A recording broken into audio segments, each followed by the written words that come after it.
Welcome to the My Tech Toolbelt podcast. We're your hosts. I'm Shannon. And I'm Brenda.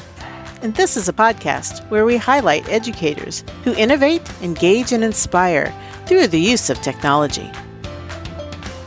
Thank you so much for joining us today for episode 17 of the My Tech Toolbelt podcast. Have you ever thought about a creative environment in which students can collaborate and develop their own creative and communication skills? Well, we have an interesting tool that you really need to check out. In today's episode, Meredith Allen is joining us. She is a former band director and a tech coach that found an amazing tool with Soundtrap. As we look in depth at Soundtrap EDU and the very creative and multiple ways it is used in a school setting, we discuss using it with music, behavioral settings, and even podcasting. So, without further ado, our interview with Meredith Allen. Okay, we are excited to welcome to the My Tech Toolbelt podcast Meredith Allen, who was a K-12 teacher working kind of in education technology as well as instrumental music. I hope I got that right. You'll correct me if I'm wrong, Meredith. And is now working for Soundtrap, which is the tool we're going to talk about today. So welcome, Meredith, to the podcast. You. Thanks for joining us. Yeah, it's great to be here. And you're joining us all the way from Minnesota. I want to kind of kick off and just kind of get a feel for your story. And you started teaching and kind of your journey out of teaching into Soundtrap. And if you could kind of lay that foundation, that would be great. Yeah, it's interesting. My poor kids still can't quite grasp what I do for a living. As a teacher, they could. And now it's just kind of left that box that we knew. So it is an interesting story. I taught 5 through 12 instrumental music band. I was a band director for 9 years in a rural school in Iowa. And during that time, I also did some virtual reality. I did some elementary technology, like keyboarding elective for kids or a special class that they had. And so I wore a lot of hats because it was a small district. You kind of just jump in wherever you're asked. But with that, I kind of realized I had this kind of passion for education tech, especially with giving the kids the reins. And I knew that I wasn't fulfilling that need at my district. So I applied for an instructional technology consultant role at an AEA. And in Iowa, we have their like groups, cohorts that serve the many districts at one time, and they're state funded. And I think many states have these and they call them something different. But in Iowa, it's an AEA. I served 47 school districts during that time. And my hat that I wore then was in instructional tech. So that could be anything from coding to Google Tools, to Little Bits, to, just about anything and everything. And I did that for 2 years. It was during those 2 years that I found Soundtrap as a kind of wanting to feed my music need, my audio recording need. I was Googling one day and just literally stumbled on the tool. And what do teachers do when they want something for their classroom that costs money? They ask the company if they will give them free licenses. So I did that. I sent them a bleeding heart email saying, please fund my makerspace for this term. And I promise I'll help share the news and whatnot. And that was in 2015. They had been a company for 3 years at that point, and it was still just a startup. I think the team was maybe 6 people or 8 people. In Sweden. And so I had emailed them. I had some meetings with them on the computer. They were super nice and said, yep, here's 50 licenses. Just go ahead and use them and keep in touch. And I inadvertently was pushing their product just because I loved it through presentations at state conferences. And then I had a presentation at ISTE with that kind of being one of the tools I talked on. And I got to meet them face to face at ISTE, which was really cool because it had been like 9 months since I'd started the conversation with them. And they were amazing and incredible. And they invited me to the booth and let me just kind of hang out with them. It was just, I felt like I was coming home. And about 3 months later, they called me up and said, would you like to be like an official ambassador, is what they were calling them at the time. And they hadn't had any kind of program before. And I was like, sure, absolutely. I'll do whatever you want. And I was still teaching, in the classroom at that time. And this was just a side gig. And then fast forward about another 9 months, and that turned into a full-time, education specialist role. I've worn a lot of hats at the company now because the team is, like I said, when it started was 6, and now it will be over 100 by the end of this year. Wow. And, with being aligned with Spotify now, they acquired us over a year ago. It's just grown and grown and grown. And so it's been super fun seeing that. And it's just a passion. It's a beautiful marriage of music, technology, and education all in one. And I get to live my dream job. That's so great. That's amazing. So full disclosure, you now work for the company, and that's been pretty recently, right? But before that, you an actual teacher in the classroom using the... Yes, absolutely. For 11 years. And I've only been out a short time. And I still do professional development for schools. But it is, yes, I am a full-time ed specialist now for the company. But the great thing is that you believed in this product so much that you were willing to leave the classroom. And I think that says a lot about this particular product and this particular tool and how it impacted what you did. That for me, I can only imagine what was going through your head was, I can either impact this one school or this one district or this one state, or I can impact the nation with the work that I do. Right? Yes. And that was a really hard decision because I love the kids and I love the energy that I got from the kids. I mean, selfishly, I wish I could bottle it up and sell it because it is such a high that you get from kids and being in their space. And that was a hard decision. As a mother, I was leaving my kids too. They were, students in the school that I was working at, traveling more, not being with but the tool is a game changer for education. And I know I probably sound like a salesman, but it's that I see the potential that it could transform teaching and learning and give kids a voice, literally a voice in the classroom that it doesn't matter what I have to do to get it out there. I will evangelize until probably my dying day. If this tool stays the way it is and growing and being awesome, I'm all for it. That's fantastic. So what was the thing that you were looking for when you were doing your Google search? Like, what was that thing that you were searching for exactly? That's actually a really funny story because I was doing my consulting with instructional tech for the AEA at the time. And my boss, my leader had said, you should challenge yourself with something that you'd never done before. And one of those things was presenting. I had never been a presenter.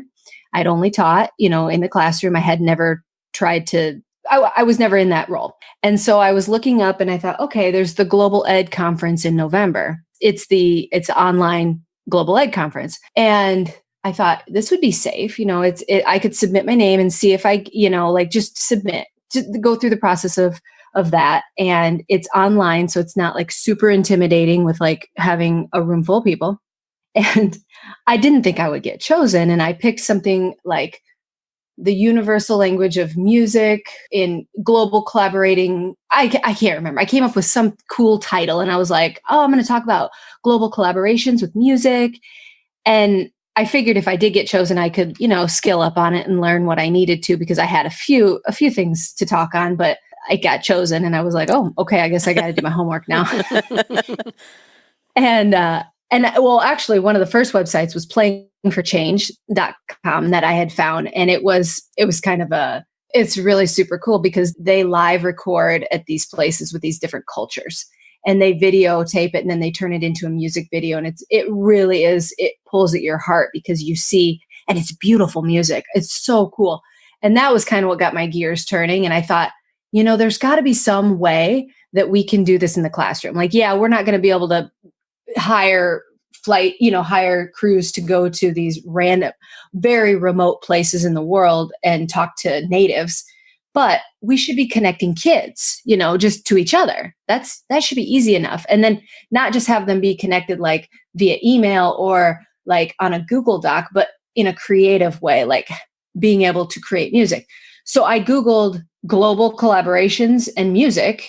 And that was the first thing that popped up. And they had a video and it was just like a 2-minute promotional video. And I'm sure, it was highly produced, but it was done in a way that I could see the potential of what this could affect in the classroom. And at the end of the video, I was in my office.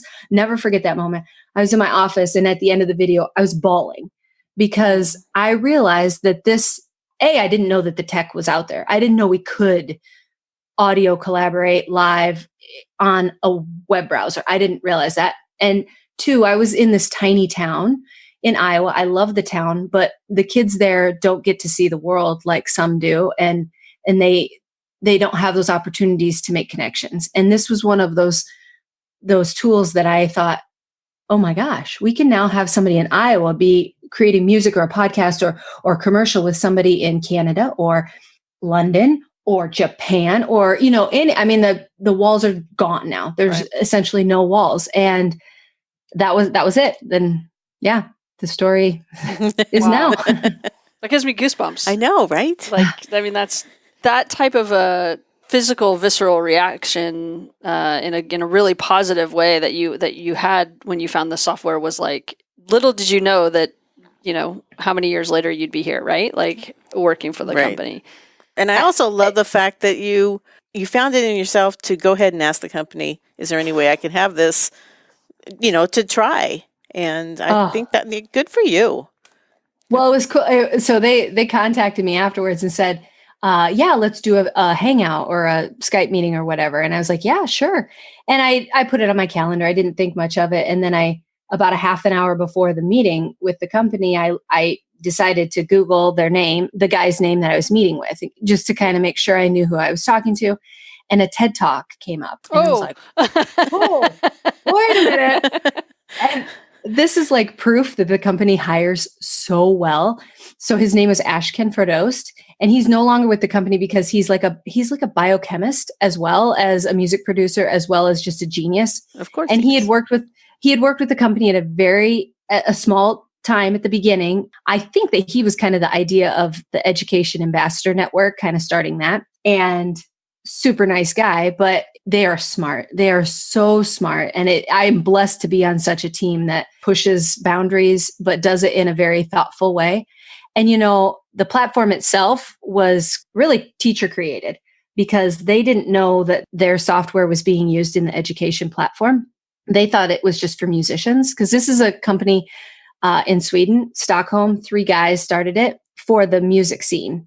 But then right around that same time I came on, teachers were hacking it kind of for their maker spaces because they were like me. They were wanting to add some kind of multimedia tool that wasn't just video. It was audio and it was music and it was easy to use. It was browser based. It worked on all their devices and they liked it. So they were kind of hacking it for a different purpose. And then the company, the reason they found out was that they got a call from the American Association for Librarians.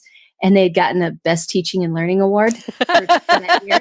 They were like, wait, what? Wait, who, what? Exactly. I'm sorry. Like, did you call the wrong number? What? Yeah. And so then they're like, we better look at this and obviously, if this is being used for this purpose, we need to build it for this purpose. And that's when the Soundtrap for Education was born. And they've done a beautiful job with listening to teacher feedback and making the changes in a very purposeful way. And I love every day I go to work. Obviously right now it's just in my home, so I don't complain about going to work in my home. But when I get to work with the team, it's just, I say my blessings every day. I'm so thankful. Yep. That's so great. And so how did you go about using Soundtrap to begin with? Yep. Great question. So I asked them for this. I was going to a school and they were having a maker day, which in Iowa, we were just starting, again, 3 years ago, just starting to embrace the maker movement. And the rural schools were not really ready to jump into having a big space devoted to maker spaces, but they would have a day and we called them one-offs. And we tried to evolve the school to eventually not just have it be an event and have it more be like a culture within the school, but baby steps. And so we had these maker days. I was doing I had a session on Little Bits. I had a session on Bebots. I had a session on Google Sheets. But I was like, none of these really feel like powerful, passionate for me personally. And I was like, I want to do my music thing in there somewhere. I think kids should be embedding music into everything that they do, not just in music class. And I know as a band director, I missed a lot of kids because they didn't want to read music. But that's not to say they aren't musical. That's not to say they're not creative. Band wasn't their thing. They wanted to maybe mix music or create their own music. And so I decided that I was going to have a session on, I think it was pretty general. I was just wanting the kids to create some kind of, it was like a 30-second commercial with a jingle that they created using the pre-recorded loops that we have in our library. And I only saw them for 45 minutes and then they shift and I see the same, I do the same session 8 times throughout the day with all the different kids every hour. So that's what they used it for. They came in and it was very hands off as far as I didn't lead them in any way. They had stations set up and they would sit down. I had the challenge on the board just saying, a 30-second commercial telling me about your favorite animal, or I can't even remember what it was there, but they had to create intro music and outro music. And I tell you, some of the projects at the end were just incredible. And even using the pre-recorded loops, the kids did not have to create anything on their own. They were just dragging and dropping and mixing what we already had in the library. They got such a varying feel of music. So like one kid just had like this really thrasher, like heavy duty stuff. And he was like this, you would not have expected it from this tiny, meek boy. But then you would have this rock and roll from somebody you would not have thought of. And so it was really fun to have, like, we did like a share out at the end, like a little mini concert where we played everybody's little ditty, and you learned what about them because they were speaking into the microphone, pushing their favorite animal or topic. I can't remember again. But then you could hear how they had their own individual taste on music. And these were kids I didn't have a relationship with. They, we would come in and kind of do these days and then I would leave again. So it was super fun to get to know the kids and then see their differences and celebrate their differences.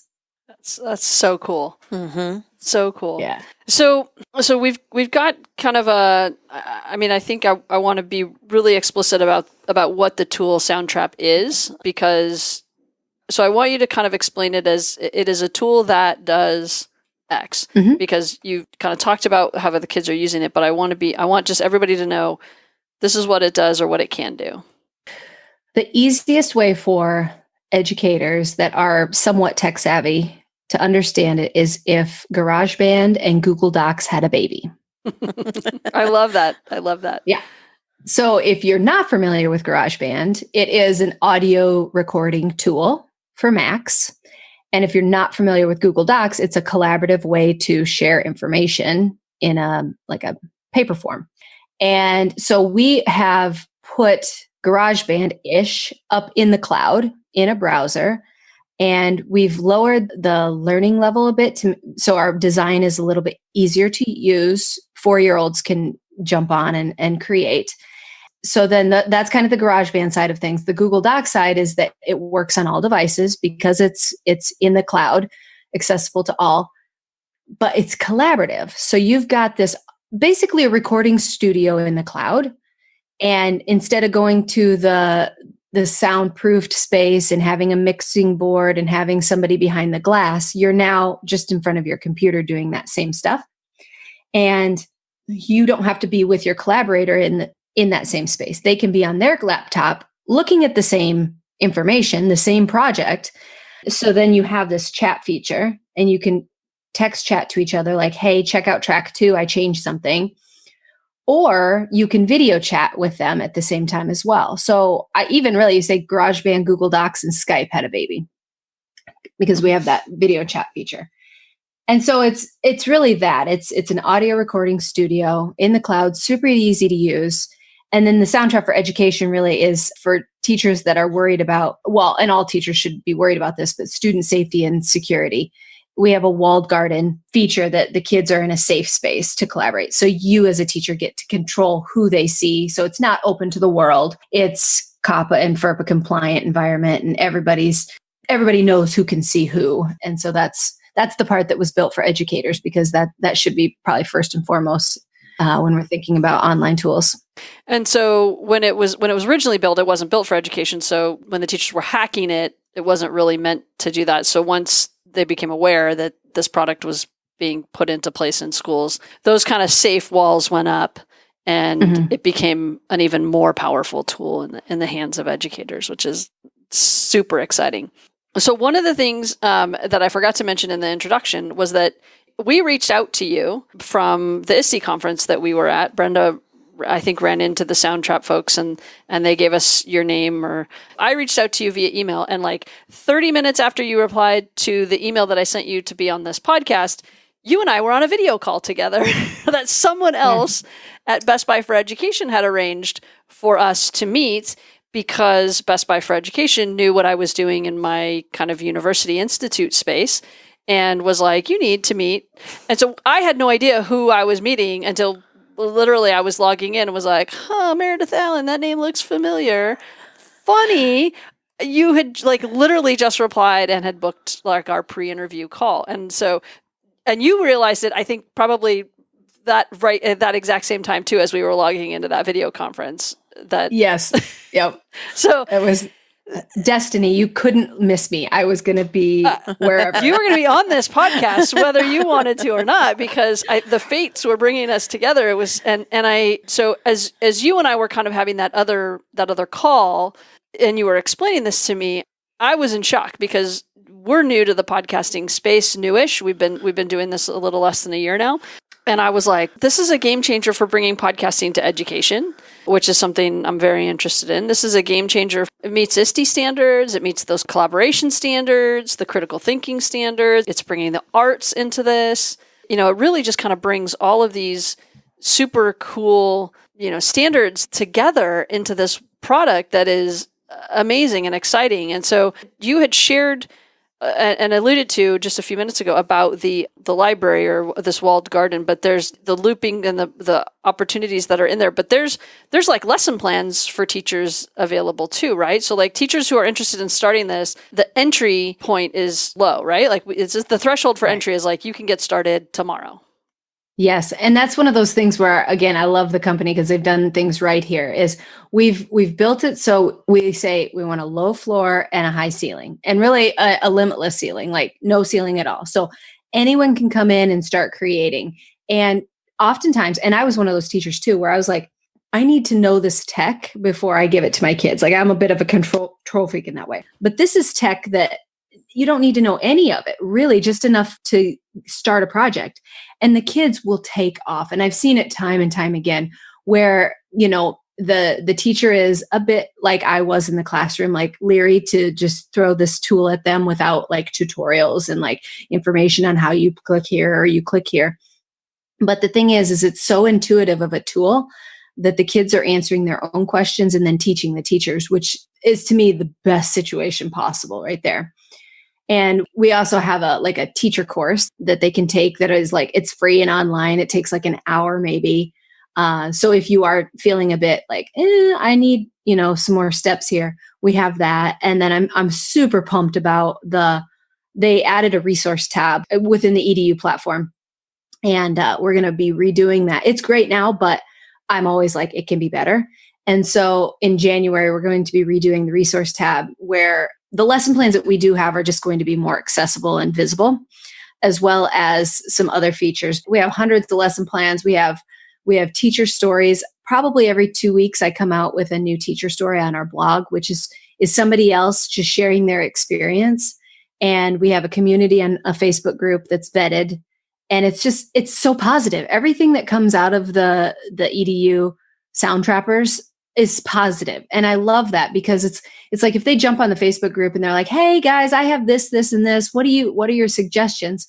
Before I even get on there to reply or anybody from the company gets on there to reply, the community like embraces them and gives them resources and help. And it's beautiful. I love, like once you're a Soundtrapper, it's like a thing. Like you kind of have like that special wave when you're passing each other in the hall. It's like a secret handshake.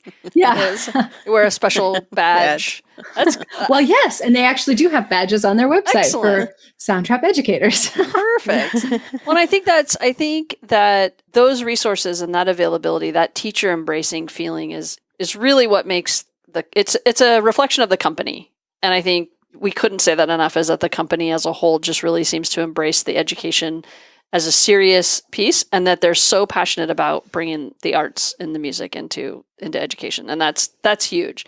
So we talked about the learning curve for the students is almost zero. It's pretty much they get on and they're not scared. And I see that over and over again with very, like you said, low floor entry, easy entry stuff. So the students are creating these projects. They're collaborating with either within their own school, within their own class, or maybe some of them are able to collaborate externally, and they're using collaborative tools. The student engagement is really high. So let's talk about this is individual or collaborative. It can be either or, right? They can. Mm-hmm. Let's talk about the cost of the tool. But Yep. I think that's important. Teachers are always thinking about how much is this going to cost me. Yes, So it's a great question. You have some good news on that and some information on that, I think. Yes. So teachers can try out the tool like for free. We don't ask for any payment information, just to try it out. And I always tell everybody, you need to try it out first, because the last thing I want you to do is spend any dollars on a tool that A, you don't feel comfortable with, B, you haven't had any experience with, and C, you're not going to use, because that's just pointless. So I always tell teachers, go on our website, sign up for the free trial, and then let's talk. After that, so we're a 12-month subscription. So whenever you start it, the 12 months starts, like as far as like when you pay. And that runs, our base package is 50 seats. We've had a lot of teachers say, I wish it wasn't 50 because I don't have that many kids. I only have like 25 or 30. And that's when I respond with, is there another teacher that you can share those seats with within your district? Because the nice thing is that the seats are flexible. You can unassign and reassign the seats throughout the year to anybody that you want. It's not like it doesn't have to be the same 50 kids first semester as second semester. So maybe there is a teacher that you could toggle the seats with to meet that 50. So that's 50 seats is $249 US dollars a year.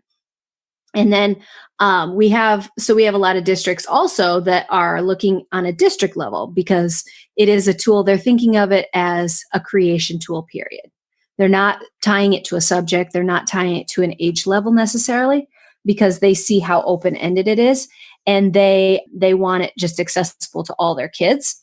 And they're not going to pay $5 a kid a year because we're talking like thousands and thousands of seats. So we do have district pricing that's significantly lower.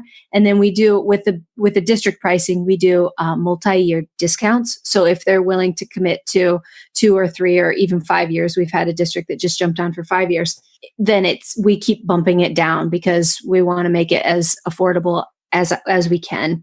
And to kind of give you an idea of our consumer version versus education, the consumer is $12 a month per user, and the education is $5 a year per user. So it's like something like 95% off of our consumer, and you get exactly the same features plus all of the education features that come with it.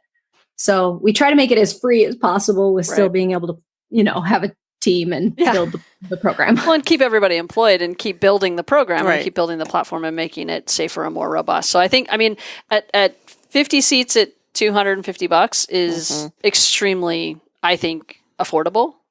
And it's nice to have the flexibility as well to split it between two. That feature alone, I can tell you, I work with a lot of software vendors, and that feature alone is gold, because I can tell you that, we'd like to 50 seats, we could easily do that and get multiple kids in different classes or whatever. So I think, and I've known teachers who have spent more than $250 on a product that is not as engaging and exciting for a year to try something out. So I think that's a very, really, really good price. Meredith, can you give us like a couple examples how you use this in the classroom? Mm-hmm. Yep, absolutely. So my favorite example is actually a special ed example. And it was a conversation that I was having with a teacher that I was working with in a school. And she said, and she came to me with very much like I could tell this was a game changer for her. And she said, I when my kids have had like my behavior disorder kids and they have meltdowns, that happens, and it happens often. Before, I was like removing them from the situation and then telling them to go like journal, like just write down how you're feeling right now. And that was kind of her go-to like decompress process. And she said, now I send them with their Chromebook and Soundtrap. And I just say, go create music on how you're feeling right now. And the kid is like, they don't have to use writing, which a lot of the kids had a second IEP on writing. They were a struggling writer. So the teacher was probably raising the blood pressure just a bit by requiring them to write. And that wasn't the issue at all. It was just behavior, settling them down, making sure they're owning their feelings and whatnot. And she said, I noticed that they settled down way faster. It led to other great positive things down the road. And she said, that's my go-to now is I add that music piece in where they can grab, and they don't have to be musical. They can just use, like I said, those loops that we already have if they want. That's my favorite. And that's a special ed example. I think that, we've had schools do rap battles and they've done like their poems to rap, and they've used it to record with the background tracks. And that's been like English language arts. They've done fireside chats with FDR and social studies. They've done like correspondence from the war zone, like recreating a newscast at the time of the period that they're studying. It's just all over. Oh, my favorite one. Oh, okay. They're all my favorite, as you can tell. I'm like, oh, this is my favorite. No, this is my favorite. The teacher had the kids create the bell. Okay. So, you know how you change classes, you have a bell system. You have like the first bell and the second bell. And instead of the bells, they were having the kids create the Soundtrap music. And so you would hear individual clips of student compositions using Soundtrap as bell music throughout the school. That's like, cool. That's so awesome. Like wow. Quick and easy. And the hold music for the district as well. So like if you're on the phone and you're holding, you're listening to kids created music on Soundtrap. I love that. That's so cool. That's so cool. Very ingenious. Yeah. That's awesome. I do have one more question as far as your collaboration with someone, another school or another country even. How do you go about finding those people? Is it on the website, and how are they vetted? Things like that. Okay, so that's one place that we kind of have to be careful as a company. We put that back on the schools because they have to decide how open or closed their walled garden is. Now, if you're 13 and under, it's illegal to open up that walled garden for kids because of COPA and FERPA laws. If they're over 13, some schools have had that conversation about like being a good digital citizen, knowing what you're putting out there, making sure you're not sharing information that you shouldn't. They've made that decision to open up Soundtrap and have it be the kids can now connect with other schools or people outside of their walled garden. Some schools have done it that way, and really more often than not, it's like a teacher will collaborate with like a classmate from college or somebody that they know is teaching somewhere else because they have that personal connection. And I saw that as like we needed as a company to work on that because I wanted to make like a dating space for Soundtrap teachers so they could find each other that maybe didn't have a college friend that they wanted to collaborate with. So on our EDU blog, we have created like a form, like a Google form that they can fill out if they're interested. And then I post those names on our blog, and then they can go and reach out. You know, when you fill out your name, you're agreeing to like, yes, I don't mind somebody reaching out to me if they are. And then with that, that they're like a 5th grade teacher and they are interested in X, Y, and Z. So you can kind of look at the page and see, oh, well, this teacher's, kind of like my same jam. I think that would be a cool match. And we have teachers all over the world on that list, and it's growing. And maybe somewhere down the line, like my vision is, and who knows, is like a spinning globe and like little markers, and you can like hover over certain areas, and it'd be all like interactive within the platform. I think the developers aren't quite there yet. They're probably like, yeah, let's do with our Google form right now. It's good. It's good. Exactly. Everyone has their own avatar. Yeah. I can see that though. I mean, the technology exists to do it. Sure. I mean, it could be done, but you might need to, you just pick your battles right now. Yeah, exactly. Yeah. And then I always tell teachers Facebook group, they find each other, and it's about 1,000 members right now. And those are just Soundtrap teachers. And we have to like approve them to be a member. That's where some find each other as well. They say, hey, I'm teaching 10th grade English. Is there anybody out there that wants to do a project in December with me? And they'll find each other that way as well. And is Twitter, are they active on Twitter as well? And that? Yep, absolutely. We have our Twitter page is just Soundtrap. And we have a really good following there, and definitely tag. And then usually there's lots of good comments. Okay, so you've used it like more in the music space as far as like collaboration. Can you like, I guess I'm still trying to take it all in as far as, you have students making music, and then they collaborate with other students and say, can you add like a bass to this, or can you add, just walk me through that process. Yeah. No, that's a good question, because I did find it as a music teacher. And when I talked to Per, who's one of the CEOs, a few months after I started, he said, did you know that 80% of our teachers that use Soundtrap are non-music educators? And I was like, seriously, 80%? I thought for sure it would be flip-flopped, but they're using it more for like podcasting situations where it's just spoken word more than anything. But yes, like musically, you could, well, my favorite story is Taylor and Zach from Pennsylvania. They created a song on Soundtrap, and how they found each other was simply, they were using the consumer version at this time.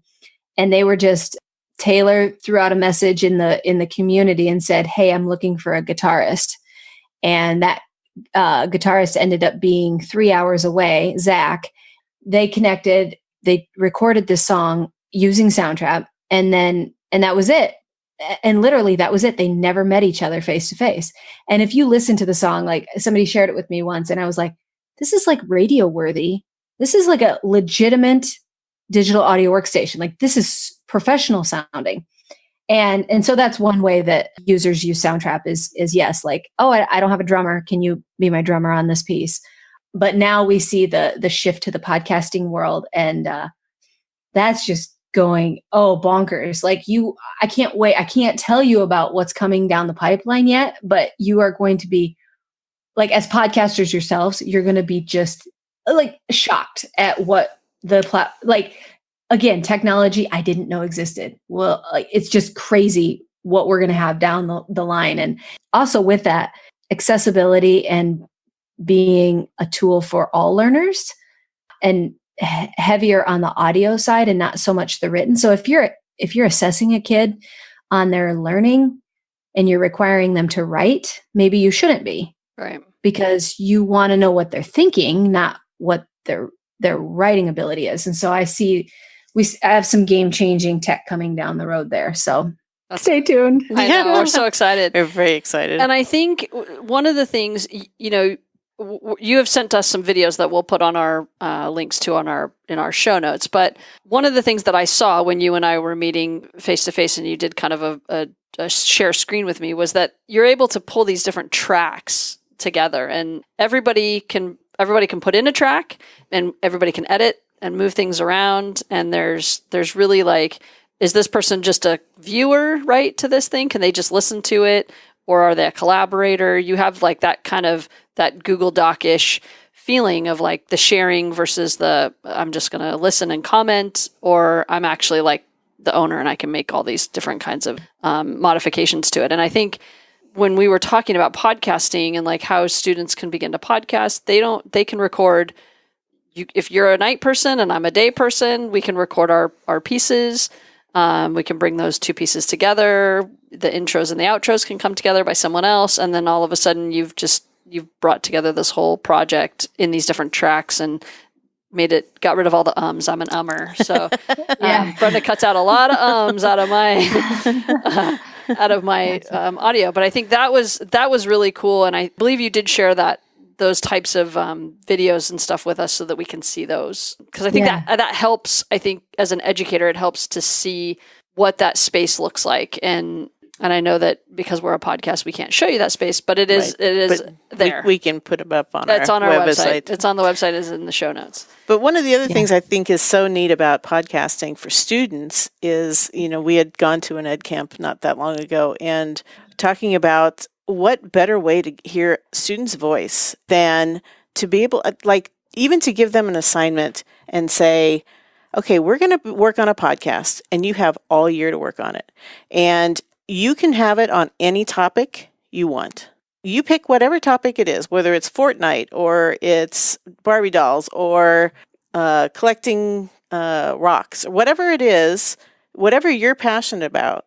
That's what I want you to make your podcast about. And then the student can actually learn to get better every month and work on their voice. And you can bring in all kinds of things, right? You can bring in a math component or a music component or visual, photography or whatever it is, and bring it all together. And by the end of the year, you're going to have an amazing piece of information about that student, and they're going to learn much more even about what they're passionate about, whether it's, like I said, baseball or their favorite sports personality, whatever it is. I think it's just a neat way to for them to actually work on something that they want to work on for a change, as opposed to something that's assigned to them.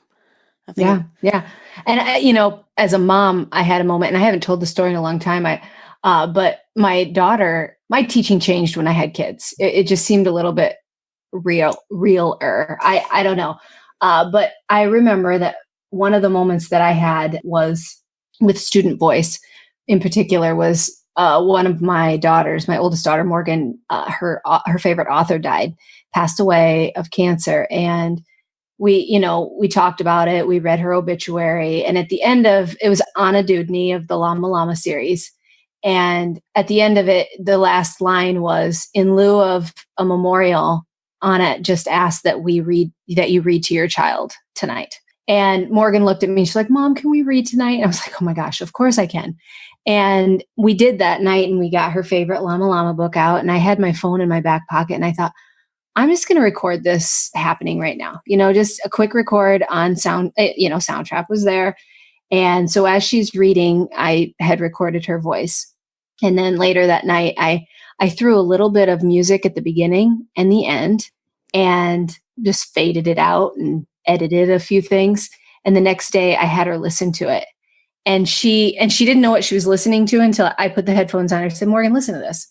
And she put the headphones on, and she starts like jamming out to the music. And then she's like, and she opens her eyes really big, and her shoulders go back, and she gets this big grin on her face. And this is a 6-year-old at the time. And she's like, that's me. And I was like, yeah, that's your voice. And as a parent, that was an awesome moment. But as a teacher, I was like, those are the moments that I want in the classroom. I want the kids to put their shoulders back, feel empowered. Like, we talk about engagement, but I say, let's move that to empowerment. Let's give the kids the reins of their own learning and jump on all those passion projects that they're all about. And so that was, student voice is so important with building confidence. You're so right. And I see that, with my own. So first of all, every kid I meet wants to be a famous YouTuber. And I don't know if you run into this in your travels, but pretty much that's their game plan in life. And I feel like this is an opportunity for them and not to say that they're not going to be famous YouTubers or podcasters or whatever. I mean, I think that's ambitious, but I also think let's give them the opportunity to really express how they feel. And I think the first time I saw that with my own child was when his teacher sent me a flip grid of what he did. It was him being this goofball, and I was like, who is he? I was like, hey buddy, I saw you do this, and I heard what you were saying, and it wasn't your voice, and you were acting kind of silly. And he was like, oh, that's my YouTube persona. And I was like, what? You're like 9, man. I didn't know you had a YouTube persona at the time.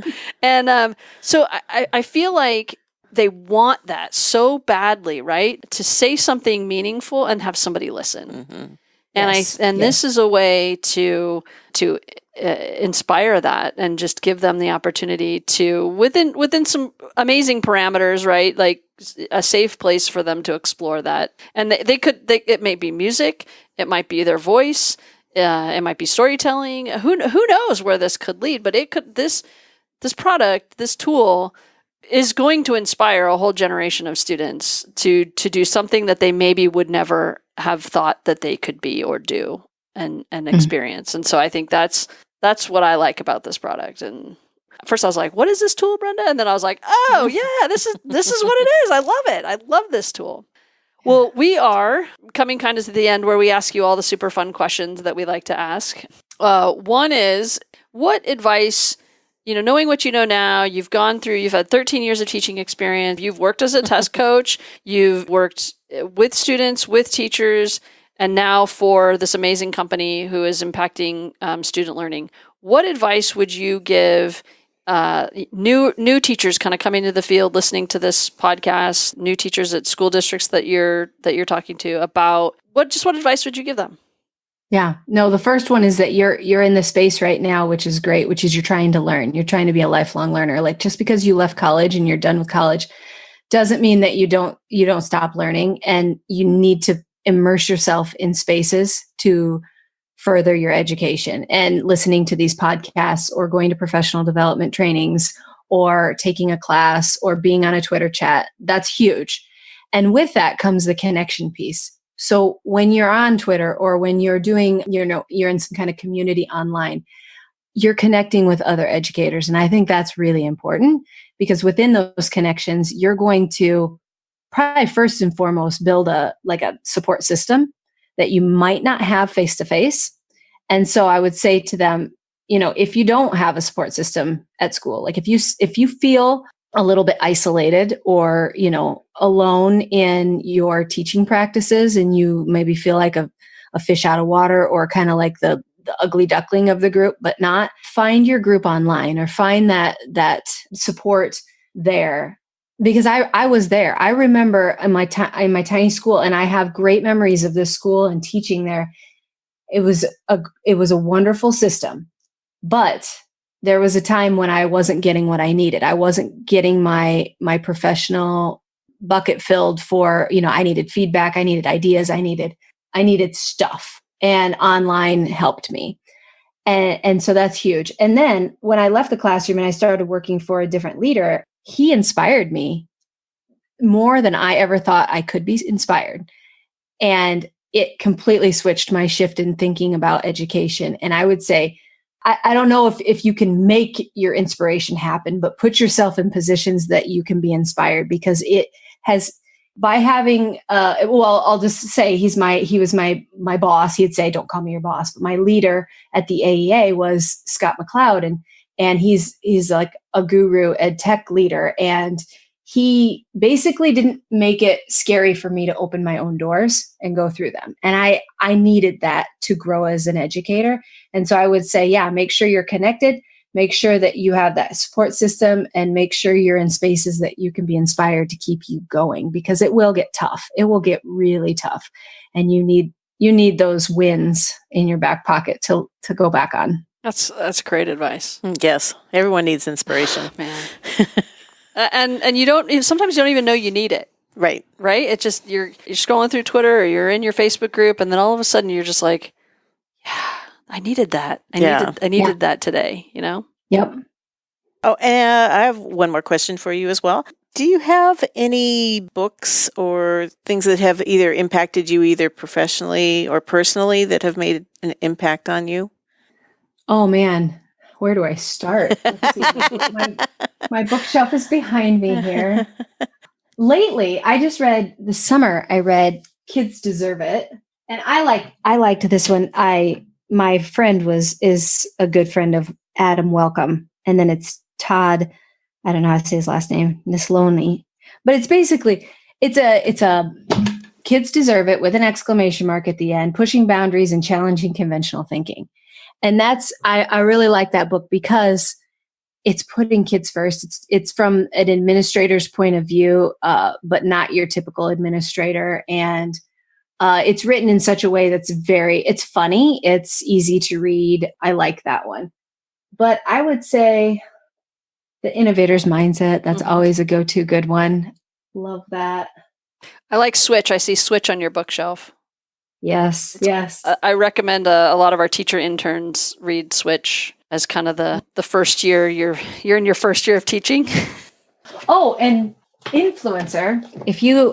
It's not a cool cover at all, but Influencer, it's written by 5 different people, but this was very interesting. This was one of the required readings by Scott when I first started on his team.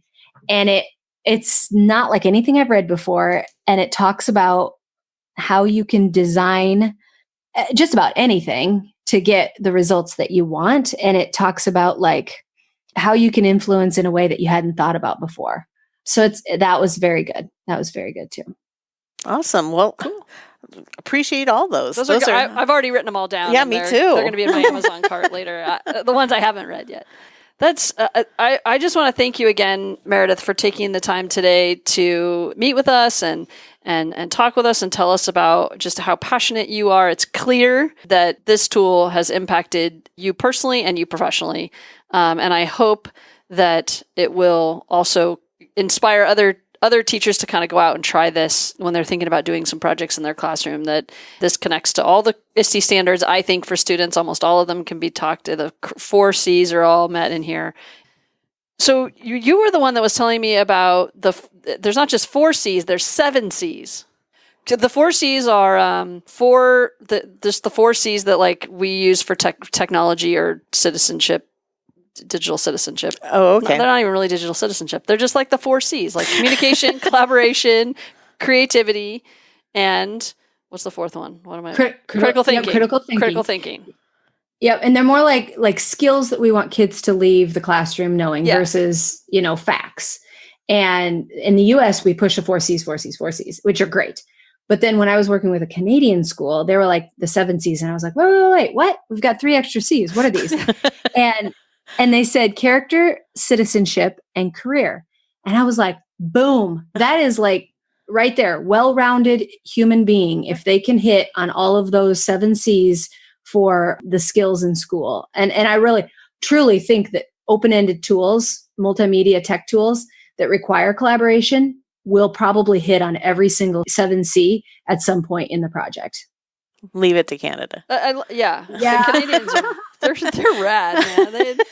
They get stuff done. They don't just stop at 4. No, they shoot high for 7. Right. They're going to add 8 pretty soon. They're going to come up with another C pretty soon. I have no doubt. No, I feel like that's just, it's just, this tool has just been super impactful for you and for the teachers. And we really hope that they're going to be inspired to go out and try it. So that's really what we're hoping. Hey, Meredith, if somebody would like to get a hold of you, what's the best way? Yeah, so you can follow me on Twitter, which is MS Meredith Allen, or feel free to email me anytime, meredith.allen@soundtrap.com. I would encourage anyone that's thinking about using Soundtrap to test it out first with the 30-day trial, which you just go to soundtrap.com/edu, and you just go through the steps there. You don't have to put any money in or anything.